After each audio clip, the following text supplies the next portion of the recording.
दिन होना चाहिए मंगलवार। कौन सा दिन होना चाहिए? जम के बोलो जरा। मंगलवार।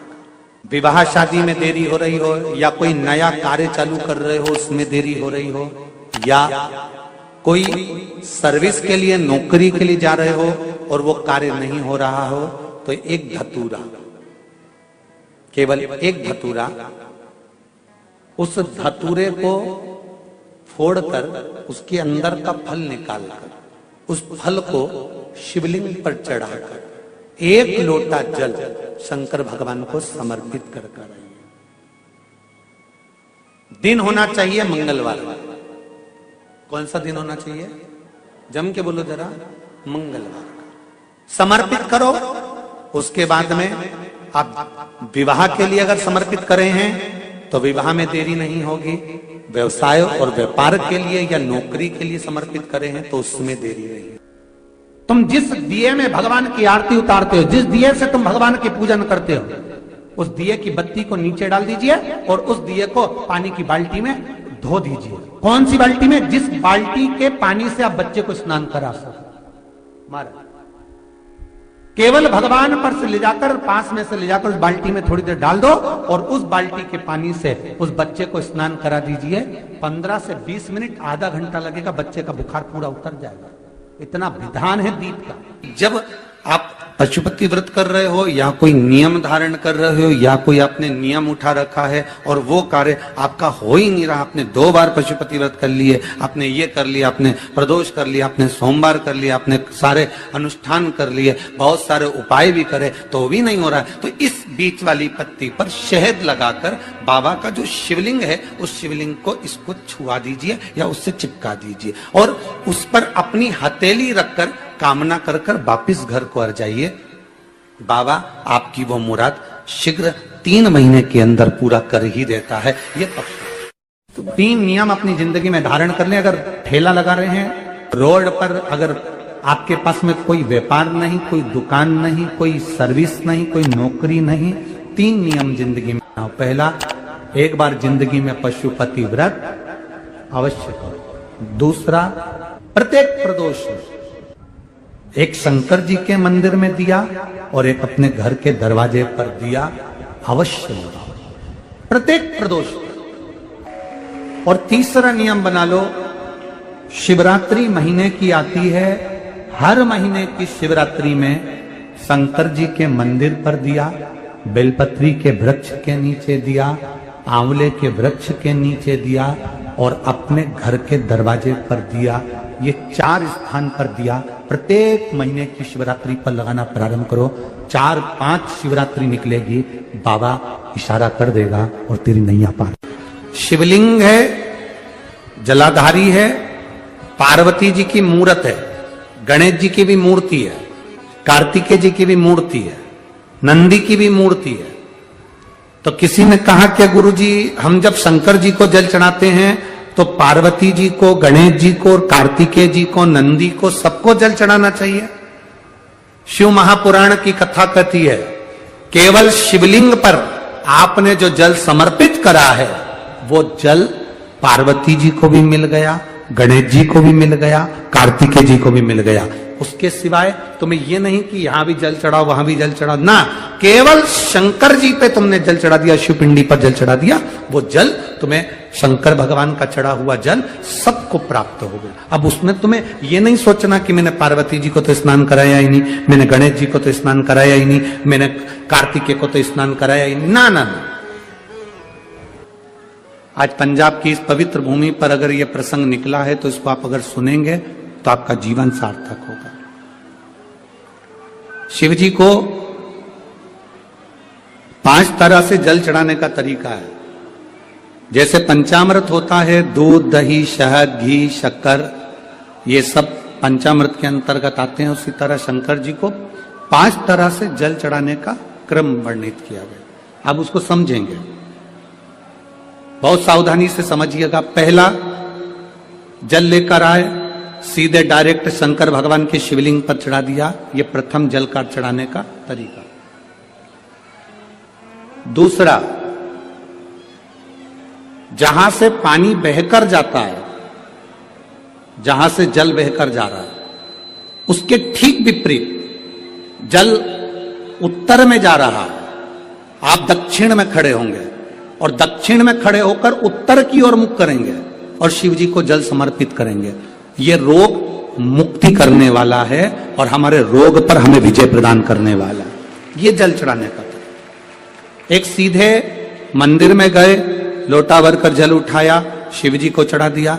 दूसरा जल, जहां से पानी बहता है, शिव जी का चढ़ा हुआ जल जहां से बहकर जाता है, उसके ठीक विपरीत में शिव जी का जल इधर जा रहा है तो तुम यहां खड़े हो, तुम यहां बैठो, यहां मत बैठना, यहां मत बैठना, इधर बैठो। अगर रोग का निवारण है तो यहां बैठकर। तीसरा, अशोक सुंदरी से जल चढ़ाते चढ़ाते शिवलिंग तक लेकर जाना और शंकर भगवान के शिवलिंग पर पूर्ण जल समर्पित करना। यह तीसरा तरीका, यह कार्य की सिद्धता के लिए। हम जब किसी से आस ना लगाकर परमात्मा से विनती करते हैं तो वो विनती करने का तरीका तीसरा। चौथा, शिव जी पे चढ़ा हुआ जल 5 जगह पर समर्पित करना। गणेश जी, कार्तिकेय, अशोक सुंदरी, शिवलिंग और जलाधारी, ये चौथा क्रम है। और 5वां जल समर्पित करना,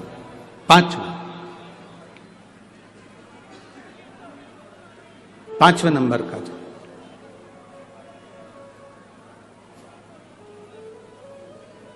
शिव जी को 5 नंबर का जो जल आता है, जो जलाधारी है, ऊपर जिसमें पानी भरा रहता है और नीचे एक एक बूंद टपकता रहता है, जलाधारी में जल समर्पित कर कर उसी जल को बचाकर अशोक सुंदरी वाली जगह पर थोड़ा सा चढ़ाकर उसी में से जल शिवलिंग पर जब हम समर्पित करते हैं तो हम जिस कार्य के लिए जा रहे हैं वो कार्य सफल हो। धतूरे का जो पुष्प है उसको 2 जगह पर समर्पित किया जाता है। अशोक सुंदरी के स्थान पर जो खिला हुआ भाग है उसको इस तरह से रखते हैं कि शिवलिंग की ओर उसका खिला भाग जाए, और डंडी का भाग इधर गणेश जी, कार्तिकेय जी और 33 कोटि जो देवी देवता हैं उस ओर उसका भाग जाए। एक दूसरा, शिवलिंग पर जब हम धतूरे का पुष्प समर्पित करते हैं तो उस फूल का खिला हुआ जो भाग होता है उसका मुख हमारी ओर होना चाहिए। बहुत अंतर है महाराज। कनेर का पुष्प इससे विपरीत में चलता है।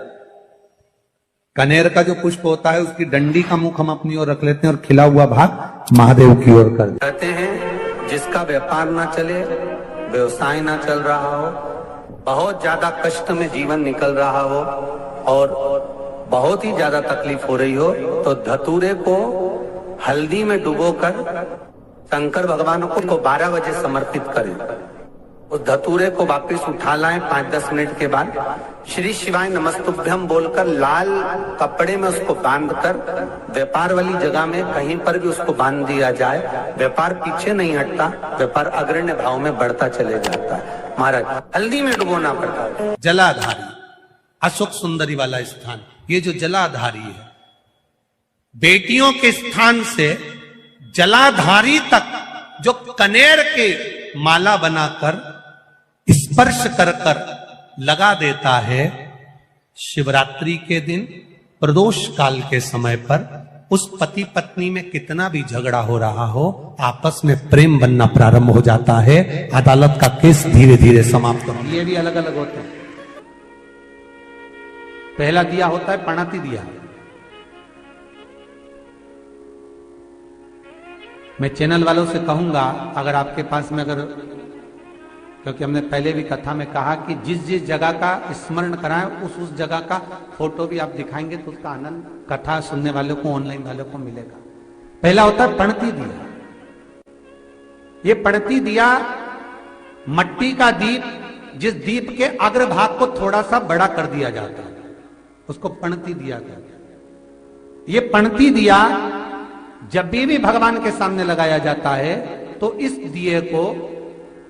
दिए को सम्मुख में जब रखा जाता है तो दिए का जो लौकी मुख होता है वो अपनी ओर होना चाहिए। पणती दिए की जो लो है, बाती है, उसका मुख अपनी ओर होना चाहिए। विष्णु पुराण कहती है अगर इस दिए की बाती भगवान की ओर रहती है तो हमें तपन की अनुभूति होती है, पर इस दिए की बाती जब हमारी ओर होती है तो हमारे शरीर में कोई बड़ी बीमारी आने वाली होती है तो वो कट जाती है, हमारा पणती।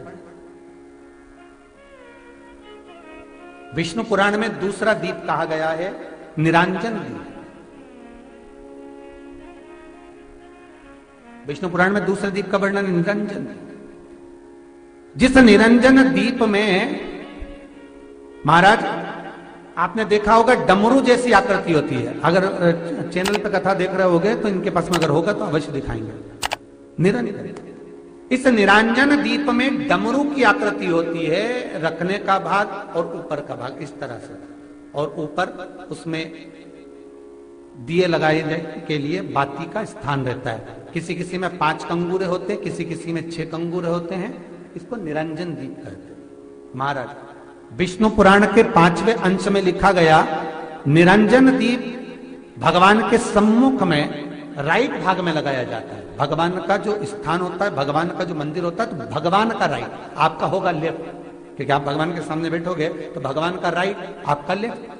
तो आप जब लगाएंगे तो आप लेफ्ट में लगाएंगे, आपका लेफ्ट होगा और भगवान का वो भाग राइट कहलाएगा। तो भगवान के सीधे हाथ की ओर लगता है। माना निरंजन, निरंजन दीप कभी भी तेल का नहीं लगता। माना निरंजन दीप कभी भी तेल का नहीं लगेगा।